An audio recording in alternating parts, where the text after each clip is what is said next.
necesitamos saber que Dios es justo y misericordioso, pero también necesitamos saber que el Evangelio que hemos recibido, o el Evangelio que Dios nos ha entregado a través de Jesús, es un Evangelio que tiene como dos lados, como dos caras. No voy a decir dos caras, pero sí dos.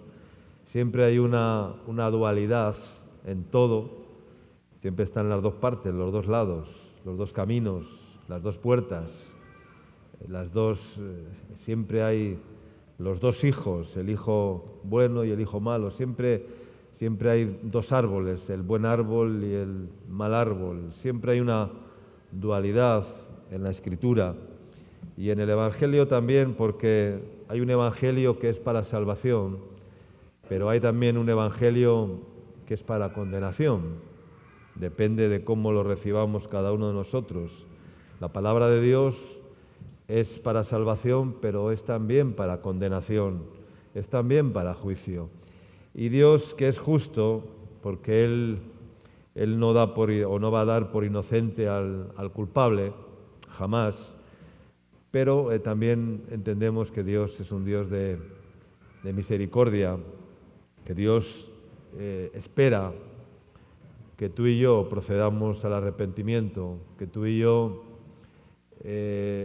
nos dobleguemos definitivamente delante de Dios, dejando atrás todo el bagaje de cargas, de opiniones propias, de razonamientos humanos, de desobediencias, de justificaciones, a veces para caminar en el verdadero evangelio de vida, de esperanza, de fe que Dios nos ha dado. Amén.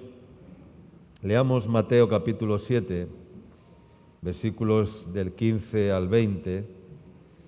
Mateo 7, del 15 al 20. Dice: guardaos de los falsos profetas, que vienen a vosotros con vestidos de ovejas, pero por dentro son lobos rapaces. Por sus frutos los conoceréis. ¿Acaso se recogen uvas de los espinos o higos de los abrojos?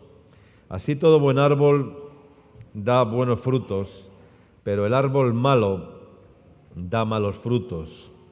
No puede el buen árbol dar malos frutos, ni el árbol malo puede dar frutos buenos.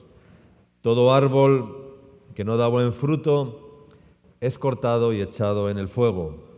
Así que por sus frutos les conoceréis.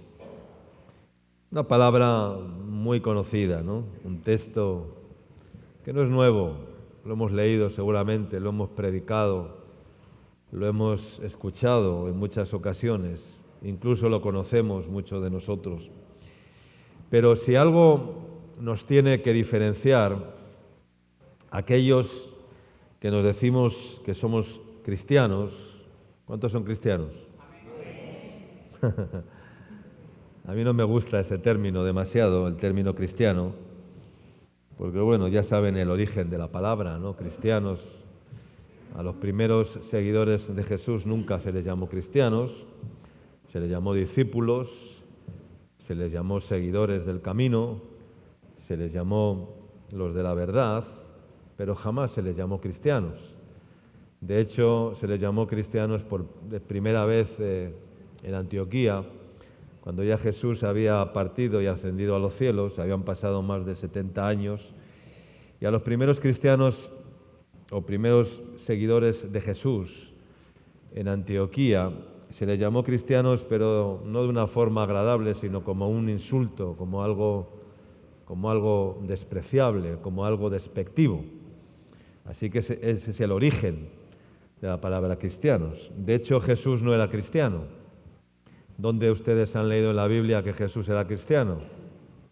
Jesús era judío, hijo de Yeshua, hijo de José, hijo de María, Yeshua el judío Jesús. Nunca se le dijo que Jesús era cristiano, ni mucho menos que fundara el cristianismo. Esos son errores que si los predicas a los evangélicos te dirán: ¡wow, herejía! este pastor está hablando algo, esto es una herejía. ¿Cómo nos dice que Jesús no es cristiano ni que Jesús fundó el cristianismo? Pues es la verdad, hay que leer la Biblia. Jesús nunca fundó ninguna religión, ni el cristianismo, ni la religión evangélica, ni ninguna religión fue dada por Jesús. La única religión que Dios dio en el monte Sinaí fue para condenación y no para salvación. Jesús vino a establecer el reino de Dios y su justicia. Amén. Y Jesús vino a hacer discípulos a todas las naciones. Él nunca dijo, id y haced creyentes, dijo, id y haced discípulos a todas las naciones, bautizándoles en el nombre del Padre, del Hijo y del Espíritu Santo. Pero bueno, he dicho cuántos somos cristianos o nos identificamos con la religión cristiana, pero el término no es correcto, ¿no? Seguidores de Jesús, discípulos de Cristo, hijos de Dios, está bien. Pero si algo nos debe de diferenciar a aquellos que decimos que somos hijos de Dios, pues es esto mismo que dice Jesús aquí en esta mañana. Porque si digo que soy, ¿cuántos dicen que son? Han levantado la mano casi todos, ¿no? O sea, todos ustedes dicen que son hijos de Dios, que son creyentes, ¿ya? Pero si yo digo que soy y no tengo los frutos de esa vida con la que me identifico en mi vida, entonces mi identidad va a quedar en entredicho, mi identidad va a quedar menoscabada. Hay muchas personas que su identidad está totalmente menoscabada, porque sus frutos no evidencian la vida de Cristo, que realmente ellos declaran, profesan, confiesan o dicen con su boca, ¿no? Entonces, esto es una controversia, ahí hay un entredicho. Nuestra identidad puede quedar menoscabada, queda en entredicho. ¿Cuánto dicen amén? Porque para ser lo que decimos que somos, tenemos que manifestar el fruto de la vida de Él en nosotros. Hay que manifestar el fruto. El árbol se le conoce por el fruto, ¿no? Y lo que comúnmente vemos muchas veces es que muchos que se declaran que son cristianos porque se han identificado con una religión, con unas creencias de tantas que hay en este mundo, ¿verdad? Hay muchas religiones y han visto el Evangelio tal vez como una alternativa para sus vidas, pero luego no manifiestan la vida de Cristo en sus vidas. Y por lo tanto, aquello que creemos o aquello que decimos que somos, no lo podemos sostener en nuestra vida, no lo podemos mantener, no lo podemos evidenciar, no lo podemos manifestar, no lo podemos sostener en nuestra vida. Y tenemos que descubrir cuál es la prueba fehaciente que da prueba o da fe de algo indubitable. Eso es la fe fehaciente, la prueba fehaciente, ¿no? Que prueba o da fe de algo que no tiene duda, que es indubitable. Es de que manifestemos realmente la vida de Dios en nosotros. Amén, hermanos. Y esa prueba son los frutos. Y entonces ya no es solamente lo que tú crees o lo que tú dices o lo que nosotros decimos que somos o que creemos, sino que entonces es que Cristo, viviendo en ti, no deja lugar a dudas de tu vida y a los ojos de los demás que realmente eres de Cristo, porque el fruto de la vida de Dios está en tu vida. Amén. Pero hay también los que son infructuosos y el Señor reconoce a los que son suyos. ¿Por qué reconoce el Señor a los que son suyos? ¿Porque se congregan en la iglesia? ¿Porque vienen al culto? ¿Porque están en una reunión como esta? No, el Señor no les conoce por eso a los que son suyos. No es esa la razón por las cuales el Señor nos conoce. Es por los frutos que se conoce a las personas. ¿Cuánto dicen amén? porque estamos expuestos constantemente a dar o manifestar esos frutos en cualquier circunstancia de nuestra vida. No solamente cuando estamos en la iglesia, no solamente cuando estamos rodeados de gente, que a veces ni eso, sino en cualquier circunstancia de nuestra vida, tenemos que evidenciar los frutos de la vida de Dios en nosotros, para que esa sea la prueba fehaciente de que tenemos la vida de Dios, reinando y gobernando en nuestro interior.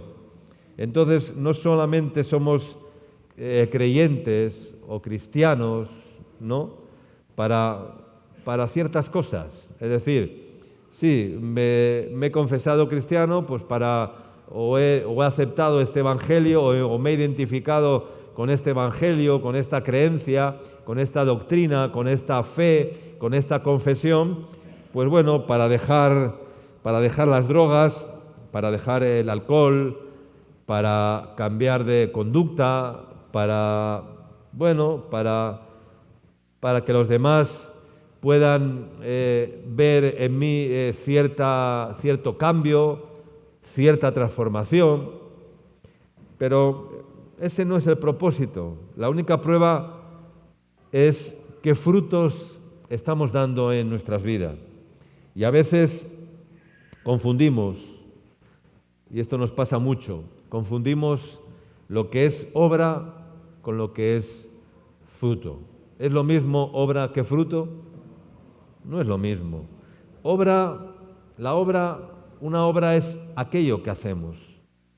Si ahora cogemos una máquina retroexcavadora y nos ponemos a hacer una zanja ahí en mitad de la calle para meter tuberías, como hicieron hace unos meses, pues después de haberlo hecho, pues vemos el resultado de una obra, ¿verdad? Ya hemos hecho la zanja, hemos hecho lo que teníamos que hacer, la zanja está hecha, hemos trabajado, hemos hecho una obra, sea con una máquina o sea a mano, da igual, hemos hecho una obra, hemos hecho algo visible para hacer o cumplir una función, ¿verdad? Para poder meter unas tuberías, unas cañerías, lo que sea, ¿no?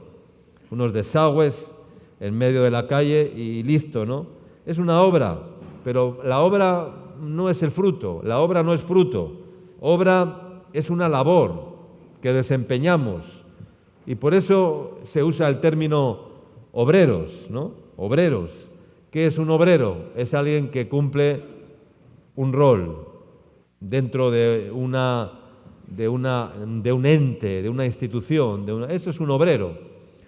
Sí, Jesús dijo, hablando de la mies, claro, ¿qué es la mies? La mies es el trabajo, la mies es el campo, ¿no? Rogad al Señor de la mies que envíe obreros a la mies.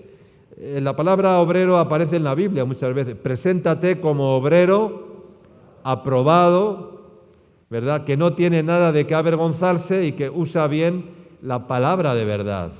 Sí, somos obreros, hacemos obras, claro que hacemos obras, pero la obra no es el fruto, la obra es una labor que realizamos, es un trabajo que hacemos, es un desempeño que tenemos. Y por eso usamos el término obreros, aquellos que cumplen un rol activo o menos activo.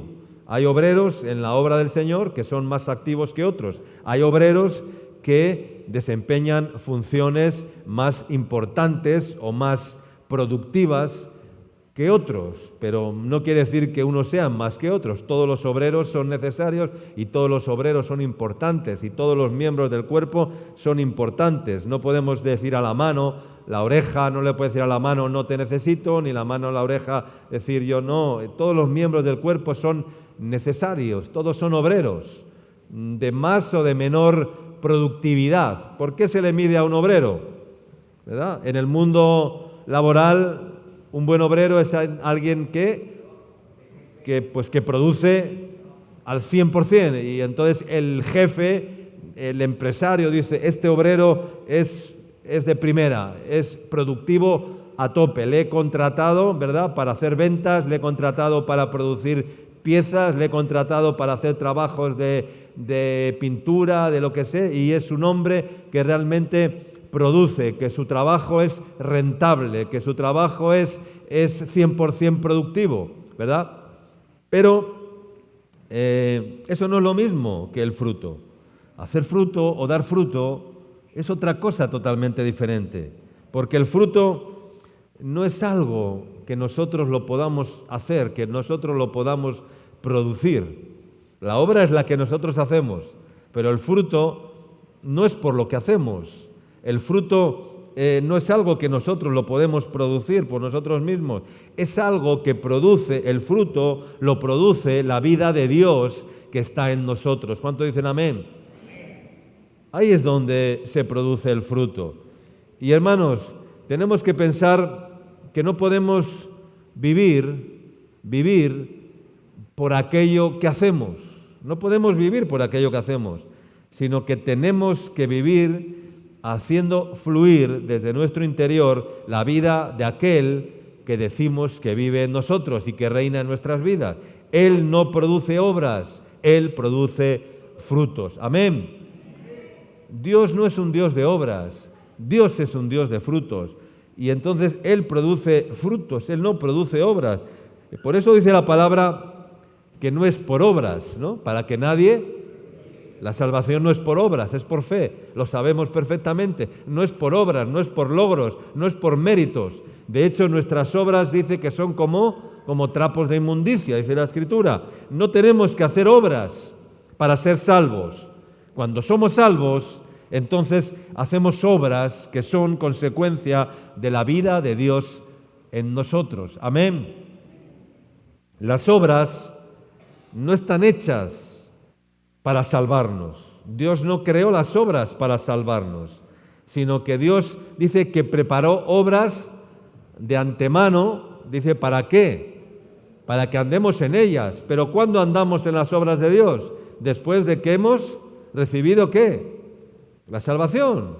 Nadie puede andar en las obras de Dios si antes no ha aceptado a Jesús, si antes no ha conocido al Señor. Después que hemos conocido al Señor, después de que somos hijos de Dios, entonces podemos andar en las obras que Dios ha preparado de antemano para que andemos en ellas. Si no, serán obras muertas, obras propias, obras vanas, obras sin vida, obras de nuestro propio...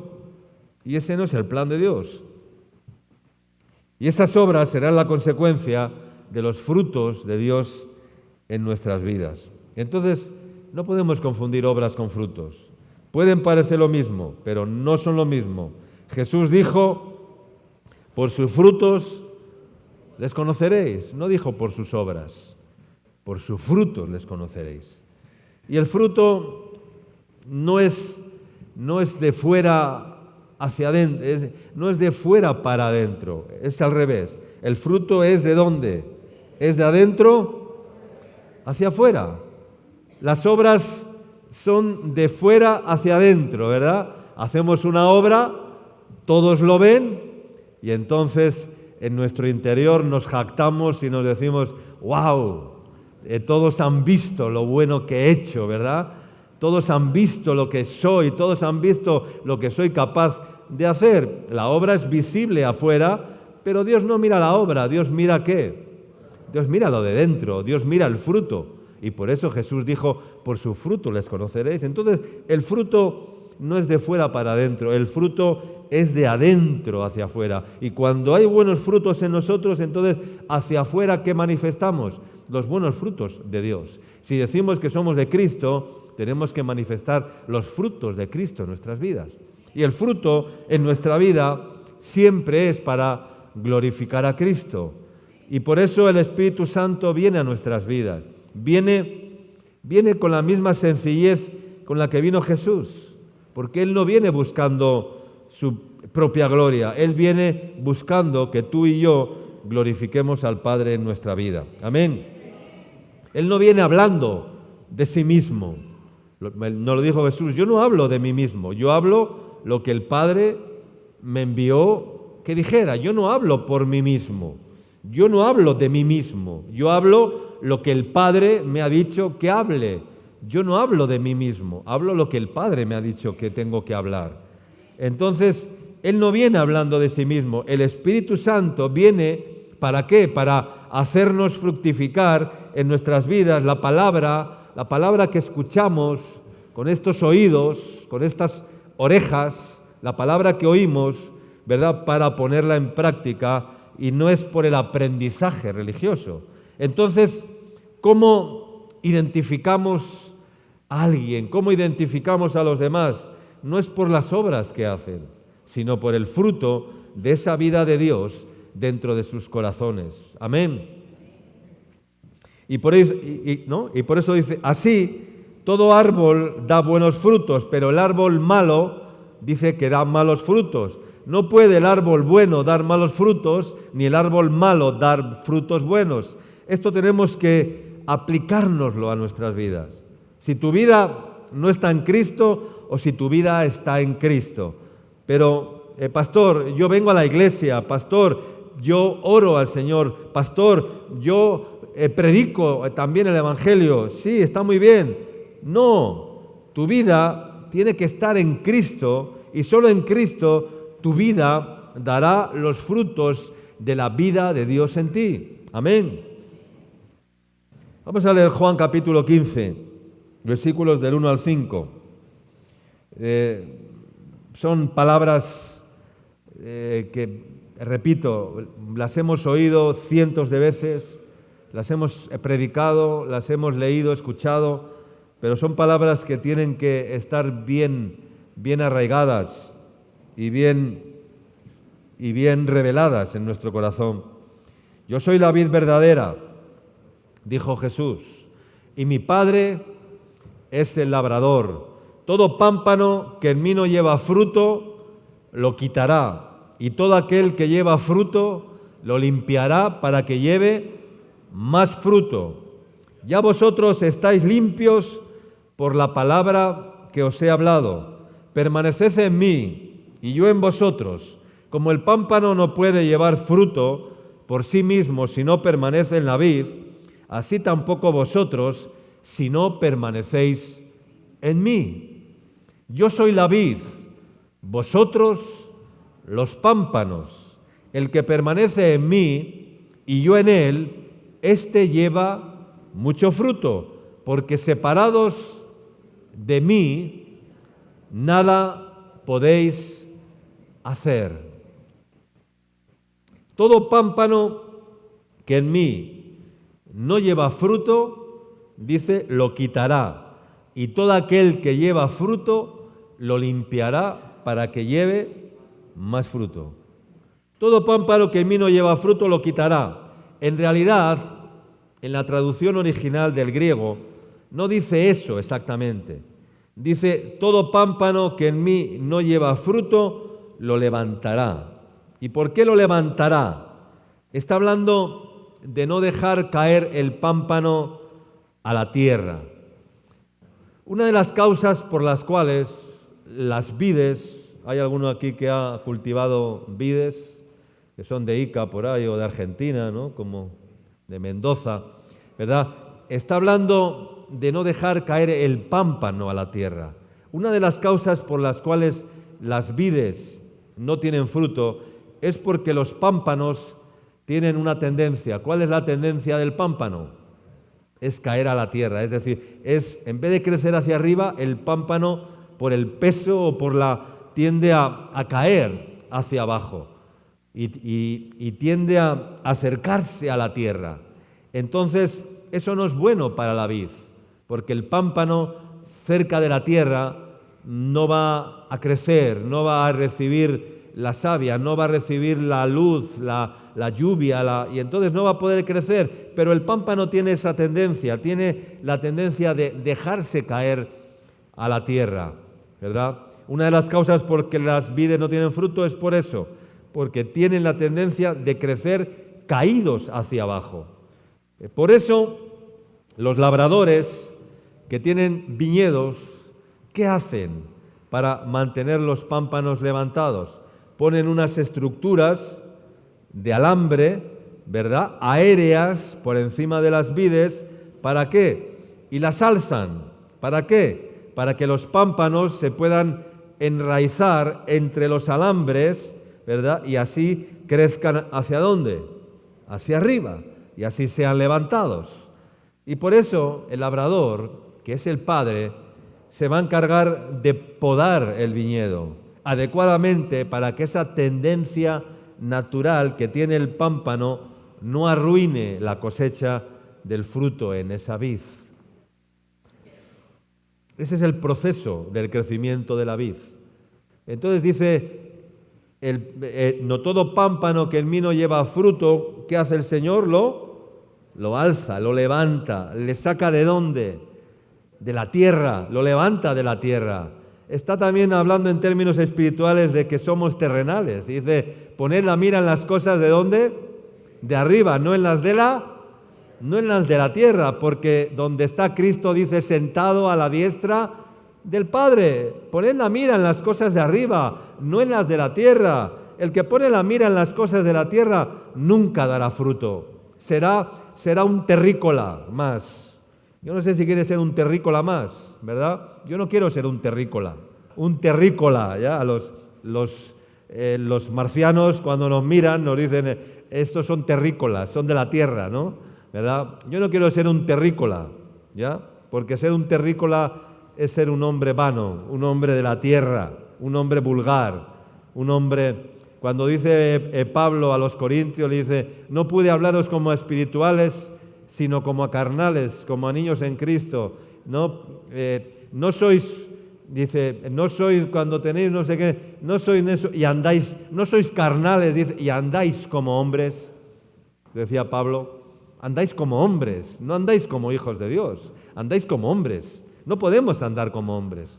Yo no sé cómo andas tú, si andas como un hombre o andas con la dignidad de un hijo de Dios, llevando y manifestando los frutos de los hijos de Dios, de la vida de Dios en ti, si no somos puramente terrícolas. Y hay muchos cristianos que son, ¿qué? Son terrícolas, son de la tierra, no son del cielo, no son de arriba. Están arrastrándose por la tierra.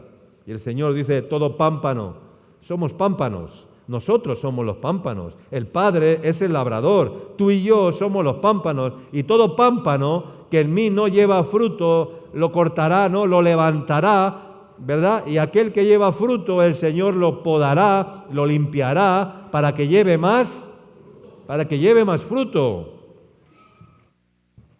Cuando Jesús llegó a la puerta del templo, en esa ocasión, el primer templo tenía labrada sobre la puerta una vid, labrada en la fachada de la puerta del templo, en la pared.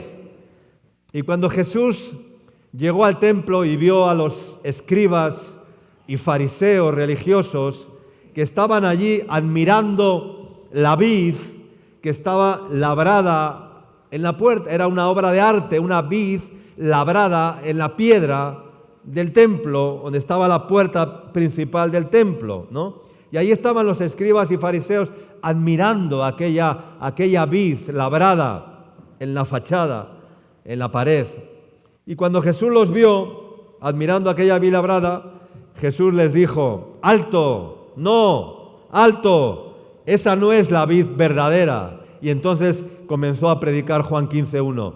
Jesús dijo, yo soy la vid verdadera, mi Padre es el labrador. Les estaba hablando a ellos que se admiraban de una vid que estaba labrada en la pared.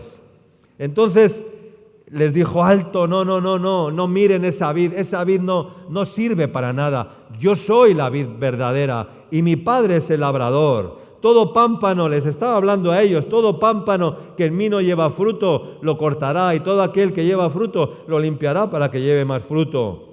Cuando Jesús les advierte que ellos estaban más preocupados por halagar la obra de las manos que labraron esa vid, pensando que los actos, que los ritos religiosos, que las obras que ellos hacían, cumpliendo los ritos, cumpliendo la ley, cumpliendo el rito religioso, cumpliendo toda la ley, cumpliendo todas las cosas, eran lo máximo y ellos se admiraban de eso. Y entonces Jesús les dijo, no, están confundidos, están equivocados, eso no es lo máximo, eso no es lo más importante. Vuestras obras, vuestro rito, vuestra religión, vuestro conocimiento no sirve para nada. Yo soy la vid verdadera. Y por eso no iba a manifestar la vida de Dios en ellos. La vid es una planta pequeña, no es un gran árbol, es una planta pequeña que no tiene demasiadas utilidades. La vid únicamente sirve para dar uvas en tiempos de la vendimia, cortar las uvas y esperar al año siguiente para otra vez volver, pero la madera no sirve, el tronco no sirve prácticamente para nada. Bueno, allí hay una zona en España que usan la leña de la vid, que se llaman los sarmientos, para asar unas chuletas que hacen allí de cordero lechal, y le dicen, y le llaman chuletillas al sarmiento, porque lo hacen con esas leñitas pequeñas que quedan de la vid después de haber pasado el tiempo de la vendimia, ¿no? Pero prácticamente la vid, el tronco no sirve para nada. Pero la vid tiene dos funciones concretas. La primera es producir la savia, los nutrientes de la tierra para poder llegar a los pámpanos, y la segunda es sostener el pámpano, sostener los pámpanos. ¿Y nosotros qué somos? ¿Somos la vid o somos los pámpanos? Nosotros somos los pámpanos y es el Señor el que sostiene los pámpanos, el que sostiene nuestras vidas, para que injertados en la vid podamos manifestar los frutos de la vid, de la vida. La vid es la vida, la vid, vida. Es prácticamente lo mismo. A la vid le añades la vida, de la vid verdadera de Dios en nosotros. Permaneced en mí y yo en vosotros. Como el pámpano no puede llevar fruto por sí mismo si no permanece en la vid, así tampoco vosotros si no permanecéis ¿en dónde? En mí, dijo Jesús. Yo soy la vid, otra vez. Vosotros, los pámpanos. El que permanece en mí y yo en él, este lleva mucho fruto. ¿Por qué? Porque separados de mí, el pámpano separado de la vid no sirve para nada. Amén. Tú eres un pámpano. Si te separas de la vid, no sirves absolutamente para nada. Eres un terrícola, vano. Amén, hermanos. Este versículo 5, cuando decimos separados de mí, nada podéis hacer. Yo no sé en qué piensas tú cuando escuchas este versículo. O si te has dado cuenta en tu vida de que separado del Señor, nada puedes hacer. Hay personas que siguen pensando que separados del Señor pueden hacer muchas cosas. Allá tú. Claro que harás cosas, harás obras terrícolas, pero quédate con tus obras, que las obras no te van a salvar. Seguirás haciendo obras, seguirás trabajando como un terrícola, trabajando, sacándote la madre, como dicen aquí, levantándote a las 6 de la mañana, cogiendo un bus para ir a trabajar en Lima, 3 horas de bus por la mañana, 3 horas de bus por la tarde, o de metro, de no sé qué, sacándote la madre para ser un terrícola. Separados de mí, nada podéis hacer. Yo no sé a quién estás unido.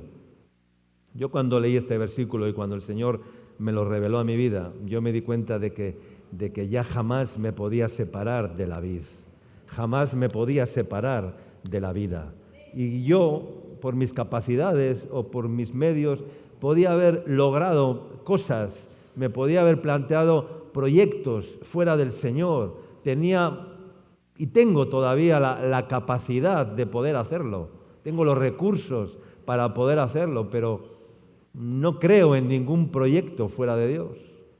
Separado del Señor, nada podemos hacer. pero que no sea algo que decimos con la boca, no, algo que lo tenemos bien arraigado en nuestra vida. Que separado del Señor, nada puedo hacer. Separado del Señor, nada puedo hacer. Sí, haré muchas cosas, pero tú verás lo que haces. El pámpano que no permanece en la vid no sirve para nada. Separados de la vid verdadera, nada podéis hacer. El fruto en nuestra vida no depende de lo que hacemos, es consecuencia de la vida que está dentro de nosotros. Amén. Que es la que produce que ese pámpano inerte, infructuoso, pueda dar fruto. Tú y yo somos pámpanos y solamente en Cristo nuestra vida puede dar buenos frutos. ¿Cómo podemos testificar de que Cristo está realmente en nuestras vidas? ¿Cuál es la prueba indubitable?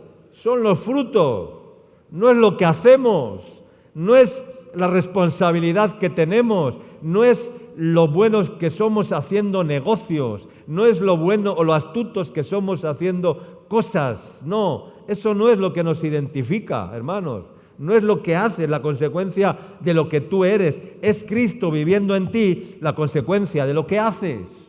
Amén. Porque si no, nos llenaremos de hojas y de arbustos, de obras vanas, que tal vez adornen muy bien nuestras vidas, pero que impiden que la luz verdadera del sol pueda entrar en el corazón y nos convertimos nada más que en una esfinge religiosa, muy pulcra por fuera, pero perdida por dentro, sin que el fruto de la vid esté en nuestras vidas. Amén. Qué triste que digamos que somos esto o que somos aquello si la vida de aquel que lo produce no está en nosotros. Amén. La única prueba verdadera de lo que tú y yo somos es dónde está injertada nuestra vida. Si tu vida está en la vid, injertado en esa vid, tu vida va a dar fruto de aquel que vive en ti.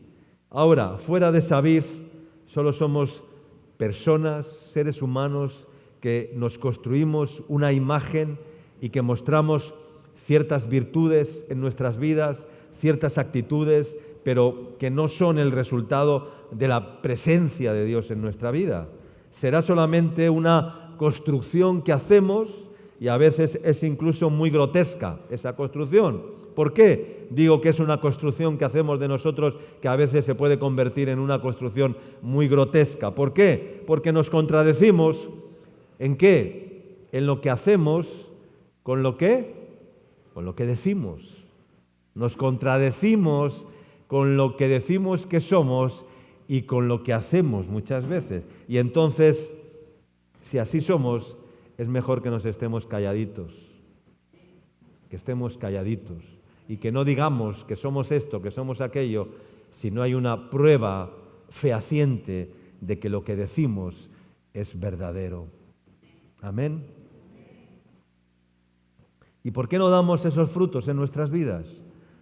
Porque hemos dejado de recibir la savia.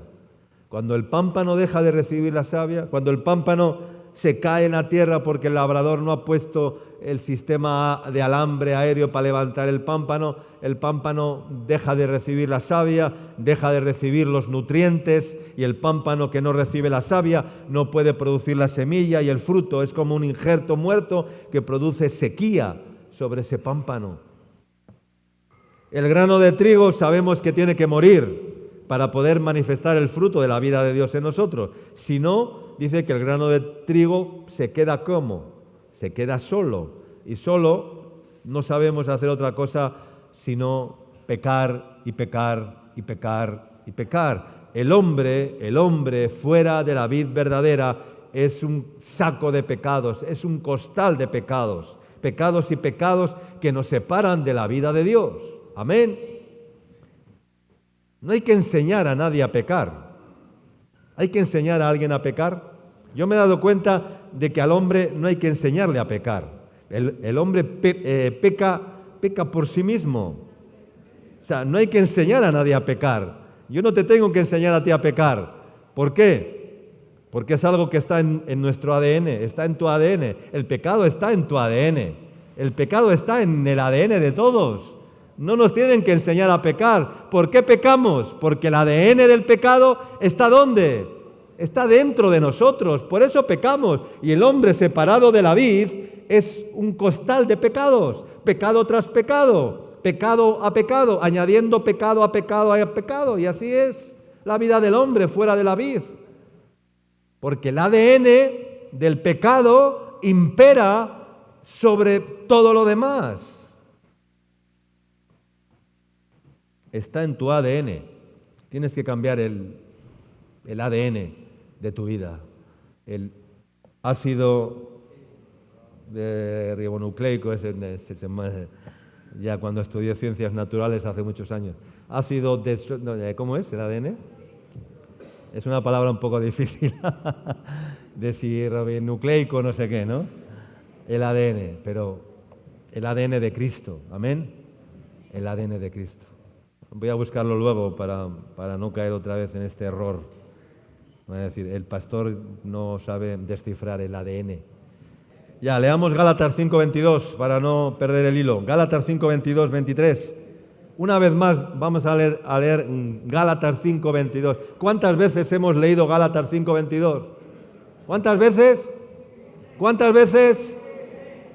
1000 veces hemos leído Gálatas 5:22. Mas el fruto del Espíritu es amor, gozo, paz, paciencia, benignidad, bondad, fe, mansedumbre y templanza. Contra tales cosas no hay ley.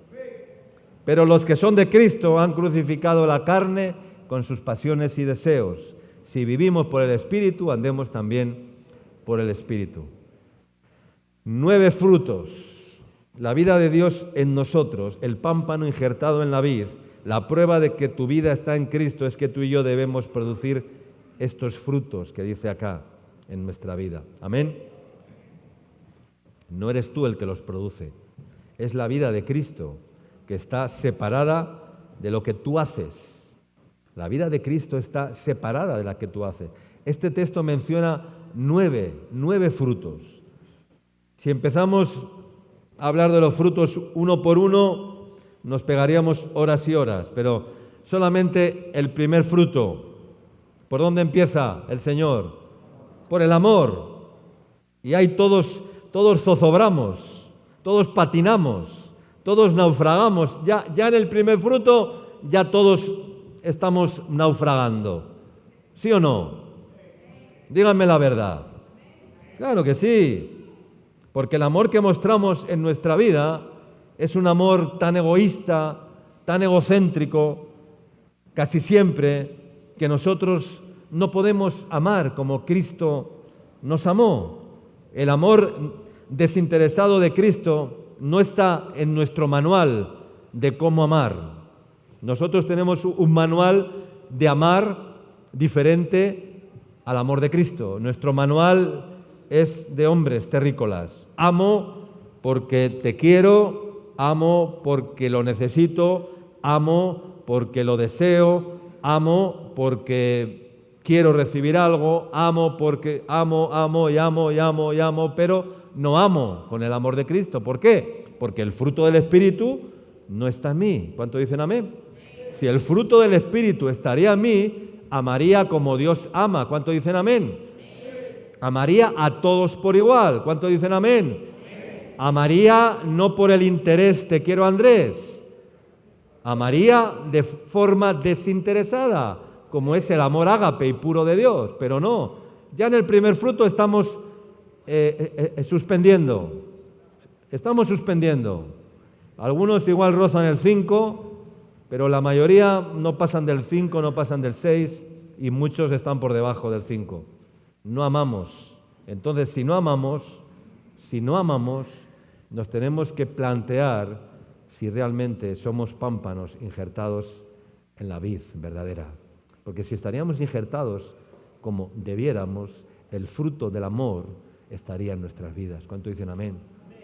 No solamente el fruto del amor, estaría el fruto del gozo siempre, el fruto de la paz, el fruto de la paciencia, el fruto de la bondad, el fruto de la fe, el fruto de la mansedumbre, el fruto de la templanza. Todos esos frutos estarían, el fruto de la bondad, estarían en nosotros. Pero si no están, si no se manifiestan, es porque no estamos injertados en la vid. Y quiero ir terminando esta mañana, pero sin antes reflexionar acerca de una maldición. ¿Jesús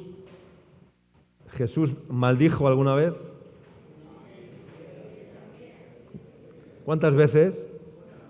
Una sola vez. Qué curioso, ¿verdad? ¿Has visto a Jesús en la Biblia? ¿Has leído que Jesús maldijera alguna vez? Una sola vez, Marcos capítulo 11, versículos. Vamos a reflexionar un poco acerca de una maldición, la maldición de la higuera estéril. A ver si hay tiempo todavía. Marcos 11, 12, 14 dice: al día siguiente, cuando salieron de Betania, tuvo hambre, y viendo de lejos una higuera que tenía hojas, fue a ver si tal vez hallaba en ella algo, pero cuando llegó a ella nada halló sino hojas, pues no era tiempo de higos. Entonces Jesús dijo a la higuera: nunca jamás coma nadie fruto de ti. Y lo oyeron sus discípulos. Esta fue la primera vez que Jesús maldijo una higuera. Esta fue la primera vez, pero hubo una segunda vez, que está en Lucas 13, versículos 6 al 9. Pongan Lucas 13, del 6 al 9. Dice: dijo también esta parábola: tenía un hombre una higuera plantada en su viña, y vino a buscar fruto en ella, y no lo halló. Y dijo al viñador: he aquí, hace 3 años que vengo a buscar fruto en esta higuera, y no lo hallo. Córtala. ¿Para qué inutiliza también la tierra? Él entonces respondiendo le dijo: Señor, déjala todavía este año hasta que yo cabe alrededor de ella y lo abone, y si diere fruto bien, y si no, la cortarás después. La primera vez que Jesús maldijo una higuera, hay 2 diferencias. La primera vez que Jesús maldijo una higuera, era una higuera que estaba ¿dónde? Estaba junto al camino, porque dice que Jesús, al día siguiente, salieron de Betania, iban por el camino, y Jesús tuvo hambre. Quiere decir que iban caminando y vio, ¿qué vio? Vio una higuera en el camino, porque iba caminando. Entonces, la primera vez o la primera higuera era una higuera que estaba junto al camino. La segunda vez que Jesús maldijo la higuera fue una higuera que estaba plantada en una viña. Era diferente, no era el mismo término, no era el mismo caso. Hay una gran diferencia entre ambas, ¿verdad? Una estaba junto al camino, pero la otra estaba plantada en una tierra que había sido preparada por el viñador, por el labrador. Había preparado la tierra y después de haber preparado bien la tierra, había plantado allí una higuera. Trasladando esto a la iglesia el día de hoy, hay muchas higueras, hay muchas vides y hay muchas vidas que están plantadas ¿dónde? Junto al camino, así, junto al camino. Es como la semilla que el labrador echó, dice, y una parte cayó ¿dónde? Junto al camino. ¿Dónde estaba el ciego mendigando? Junto al camino. Junto al camino no es el sitio más correcto para estar. Hay que estar ¿en dónde? En el camino. Porque junto al camino te puedes perder las bendiciones del camino. Y junto al camino estaba la higuera. Y cuando Jesús vio a la higuera junto al camino, fue a buscar fruto de ella y no lo halló. Era solamente hojas, y entonces no pudo comer el fruto de aquella higuera, y entonces se secó. Es decir, los que están junto al camino están fuera de la cobertura de la viña, que ha sido cercada, vallada, protegida. Están allí solas junto al camino. Cualquiera puede acercarse a ellas y las puede dañar, porque una higuera junto al camino no tiene ninguna protección, no tiene que nadie esté velando por esa higuera ni cuidándola, está ahí botada y cualquiera puede pasar, la puede cortar, la puede dañar, la puede hacer lo que quiera con ella. Y además ningún labrador se va a preocupar de cuidar esa higuera o esa vid que está rodeada de cardos, de espinos que crecen constantemente. Jesús pasó, vio la viña, se acercó a ella, ¿verdad? Y viendo que tenía hojas, pensó en comer. ¿Por qué? Pues porque tenía hambre, pero se dio cuenta de que no tenía absolutamente ningún fruto.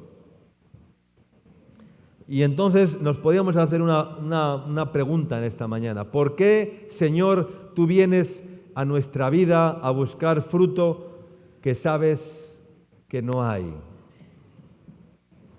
O sea, ¿por qué el Señor viene a nuestras vidas a buscar fruto cuando sabe que no hay? ¿Por qué Jesús fue a aquella higuera? Porque Jesús sabía que no había fruto.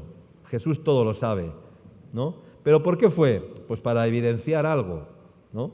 Pareciera algo absurdo que el Señor venga a pedir algo que sabe que no tenemos.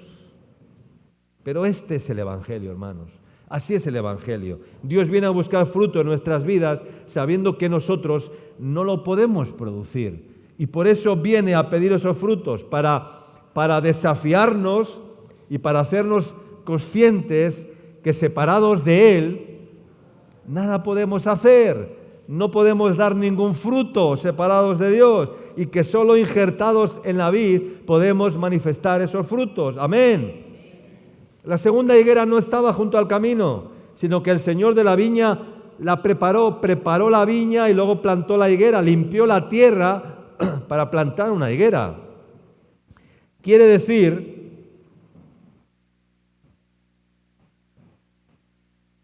que Él mismo preparó el terreno para que nuestras vidas den fruto. ¿Y qué fue lo que se encontró Jesús con la segunda higuera? Pues lo mismo, no había ningún fruto, había sido preparada. El labrador había quitado los espinos, el labrador la había cuidado, la había escogido incluso, la había protegido. ¿Para qué? Para que ninguna alimaña pudiera venir a comerse el fruto.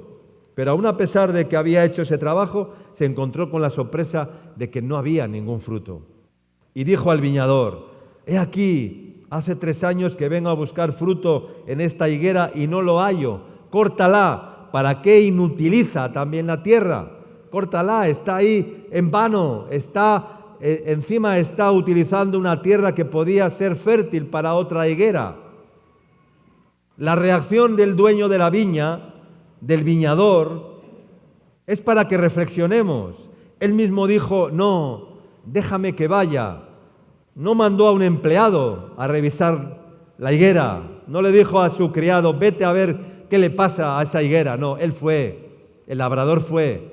Él fue, el Señor va a ver la viña, a buscar la higuera que está sin dar fruto. Déjame que vaya, ¿verdad? No mandó al empleado a revisar la higuera. Él mismo se encargó de hacerlo. Y fue y dijo: Señor, déjala todavía este año hasta que yo acabe de ella y la abone, y si dé fruto bien la cortará después. Hay algunos que son como esta higuera, que solamente tienen hojas y algunas flores. Flores tenemos muchas todos. ¿A que sí? ¿No? Somos mucha flor, ¿no? Mucho floro. Floro y flor son parecidas, ¿no? No sé por qué. Aquí dicen ustedes mucho floro, ¿no? Pues yo digo mucha flor. ¿Por qué? Solo tienen hojas y flores. Las flores, hermano, no sirven para... sí, sirven para regalarle a tu novia el día del aniversario o para el día de la mamá. Le regalas una flor, pero a los 5 días las flores, ¿cómo están? Están marchitadas, o sea, no sirven para mucho las flores. Son pan para hoy, hambre para mañana. O sea, tú regalas hoy un ramo de flores y a los 3 días ya huelen a cementerio. Huele toda la casa a cementerio. Un día mi mujer puso unas flores que dejó allí que se marchitaran y dijo: huele la casa a cementerio, quita eso, por favor. O si no, ponlas a secar para hacer unas flores secas y luego las decoras en un jarroncito o algo así. Pero de flores secas sí son decorativas, pero las flores, hermano, no duran, no permanecen, se marchitan rápidamente. Aunque las pongas en un jarrón con agua, tienden a marchitarse, porque son muy delicadas, tienen un cuidado, ¿no? Los que cultivan flores, ¿verdad? Entonces, solo flores, que solamente sirven para ponerlas en el florero. Yo no quiero estar puesto en un florero.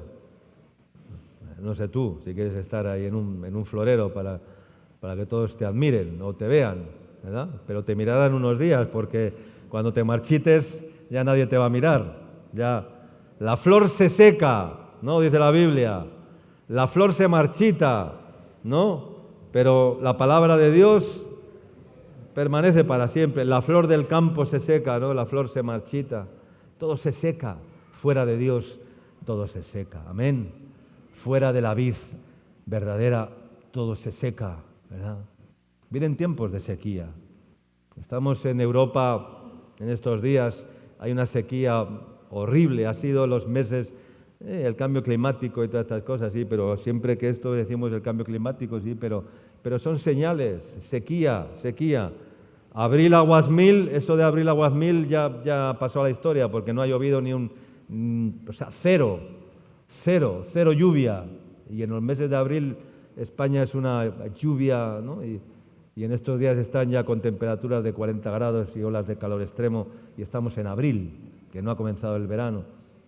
Sequía, ¿no? Por todo lado, la sequía, ¿verdad? ¿Que es un motivo de qué? Es una señal de maldición la sequía, ¿no? Entonces, el Señor aún sigue teniendo, el labrador dice, deja un año, ¿no? ¿Esto de qué te habla? De que el Señor sigue teniendo ¿qué? Sigue teniendo paciencia y misericordia con nosotros. Déjala todavía este año, a ver si da fruto. Pero si no, la cortarás después. La sentencia continúa. Él no quita la sentencia. La sentencia está puesta sobre la mesa. Da una oportunidad, da como una prórroga. Vamos a ver si durante un año se pone en orden. Si no, esto tenemos que hacer muchas veces en el ministerio con los obreros, ¿verdad? Les dejas un año a ver si se ordenan, o 2 años, o a veces algunos más, pero ya llega un punto en que el Señor te dice, ya no, ya córtala, porque ya le has dado oportunidades y no se corrige, no se levanta, no sigue ese pámpano sigue arrastrándose sobre la tierra.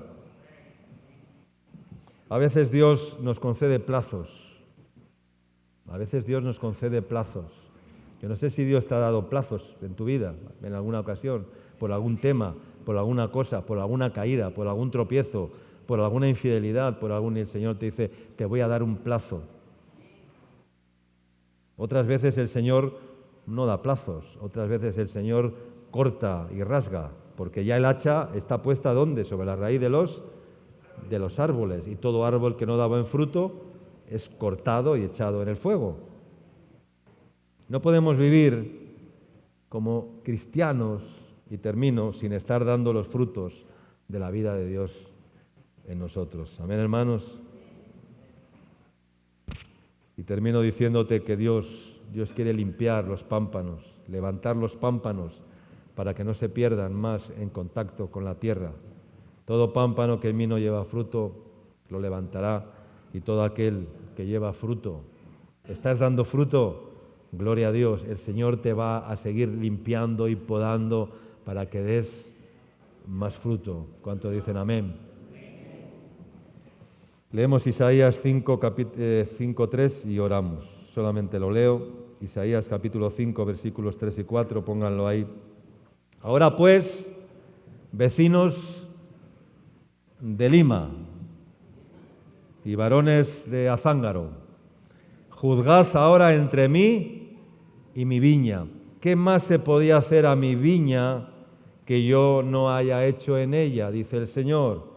¿Cómo esperando que diese uvas, ha dado uvas silvestres? Hay que leer todo el texto, ¿no? Isaías 5 del 1 al 12, pero no era otro texto para seguir predicando, pero solamente este versículo. ¿Qué más se podía hacer? Oíd ahora, dice, ahora pues varones de Judá, varones de Jerusalén, varones, oíd y juzgad entre mí y mi viña. ¿Qué más se podía hacer a mi viña? Dice el Señor, que yo ya no haya hecho. ¿Por qué? ¿Qué había hecho el Señor? la había cercado, la había limpiado, la había labrado, la había aportillado, la había protegido, la había puesto el sistema aéreo para levantar los pámpanos. Había hecho todo lo que se podía hacer por la viña. Dice, ¿qué más puedo hacer yo por mi viña que yo ya no haya hecho? Y el Señor te dice, ¿qué más puedo hacer por ti que yo ya no lo haya hecho? Lo he hecho todo por ti. Eres tú el que tienes que hacer ahora por mí y recibir el beneficio de lo que yo he hecho por ti, te dice el Señor. ¿Qué más puedo hacer ahora? Dice el Señor. No tengo nada más que hacer. Te he dado plazos. He cavado alrededor de la viña. Como el labrador he ido y he dicho al señor de la viña, no, espera, no la podes todavía, no la cortes todavía, déjame que vaya un año, que la cave, que la honde, que la abone, que la riegue, que la no sé qué, que la cuide, a ver si da fruto. Si no, la cortarás después. ¿Qué más puede hacer el Señor que ya no haya hecho? Y esperando que diese uvas, ha dado uvas amargas, uvas silvestres, ha dado malos frutos. Esperando que dieses buenos frutos, estás dando malos frutos. ¿Qué más puede hacer el Señor? Pues no lo sé.